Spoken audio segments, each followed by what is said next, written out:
Hey friends, welcome back to the channel. It's been a while since we last spoke. So to everybody who's new here, my name is Afsha. I am a foreign graduate pharmacist and an fpgee and TOEFL coach. And I have helped hundreds of students just like you pass the TOEFL and fpgee exam, that too with your dream score and in your first attempt. In this video, we will be talking about how to remember important topics for your upcoming fpgee exam. It could be any exam, but I'm being specific here about fpgee exam. Now, I'm going to explain you the 3 strategies that have been ridiculously useful in helping me study, and I hope it's going to do the same for you. So number 1 would be spider diagrams. Now, most of the people are unaware of the concept of spaced repetition and active recall, and I want to take a minute to explain this. This is something that's backed by a lot of scientific research, and this is something that I have tested myself as well. So by spider diagrams, I mean I read a topic whenever you're there and whenever you're studying and reading an important topic for your upcoming exam from the book, you go ahead and open the book, read the entire topics, do your highlighting, take your notes, whatever you feel comfortable in. And then you just close the book. You take a minute to revise all that you studied in your head for a particular topic. And then you take out a paper or pencil, or paper, a pen, or your iPad, whatever your way of writing is. I do it on my iPad, and then I just vomit everything that I have learned about a particular topic into that piece of paper or into that piece of technology that I have in my hand. This helps me practice active recall in the finest way possible, since I'm asking my brain to give me all the information that I have learned so far for this important topic, and now I'm writing everything down that I could remember from the finest of my memory. Second, when I'm done writing every teeny tiny detail that I have in my head for this particular topic, I would now go ahead and reopen the book and see the highlighted areas that I thought were important when I was reading the book, and now I have missed it when I was writing down and making my spider diagrams.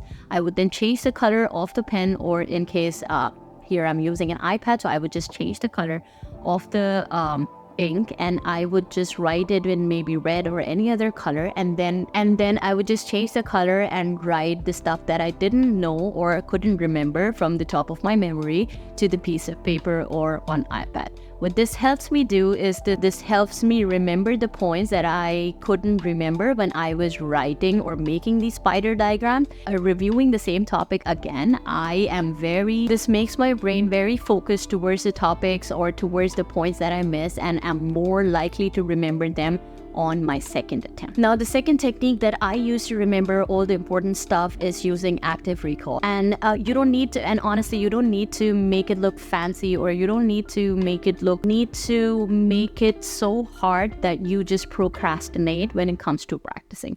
There is an app called Anki, and I'm talking about the free version. I think they changed their name to Algo something. I'm going to link in the description box down below. Just download that app and make yourself some flashcards. Now, the bad part is that you have to make the flashcards manually. By manually, I mean you have to write a front of the card, then you have to type the back of the card into the app, and then every night before bed I would just go ahead and, like a game, I would just review maybe 10 cards, 15 cards. And what this app does is, if you get the card right, like for example, if you're reviewing the back of the card and you got the answer right in your head, you would mark this as a good option, which means you got it right, so you remembered it. Now, the app will help you practice active recall by showing this answer or showing this card maybe 2 days, 3 days, 5 days later. And if you mark an answer or a card as poor, which means if you saw the front of the card and you couldn't remember what the answer was on the back of the card, and you mark this choice as poor, the same app will show you the same card next day. So this would help you to remember, and this would help your neurons to function in the finest way possible, and help to remember the things that you don't remember, and test yourself later on the things that you actually remembered in the first. This is basically like testing yourself. And speaking of testing, I highly recommend you, whether you are an FPGE student or you are an NAFLEX student or you're a USMLE student or whatever exam you're taking, it's so important to get a feel of what the actual exam feels like, to get a feel of the actual exam before your exam day.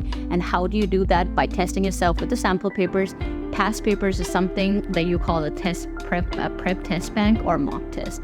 Now, speaking of mock test, I am so excited to share that we have launched an FPGE preparation test bank that resembles the actual exam, and you can get a feel of the actual exam before the exam day. That targets 4 aspects of the FPGE exam as per the National Boards of Pharmacy. That's social behavioral sciences, pharmaceutical sciences, clinical sciences, and basic biomedical sciences. The preparation test bank has 400 plus questions that targets every aspect of the exam, and it gives you real exam style questions to practice and know which areas you're lacking some focus in, so you can get those hands-on before the test day and walk in the exam with confidence. The best feature about this is it has the teach me why explanation, so where you lack focus in, and then it just helps you transform your misses into your memory, and you can filter by domain to know what areas you're lacking attention in and what areas you know, which areas you're strong in before the exam. So if this is something that you're interested in checking in, please go ahead and click on the link in the description box down below. And if this video provided you any value, please don't forget to hit the like button and subscribe to my channel. Also follow me on Instagram, that's mednerdygram, and I will see you again in the next video. Peace.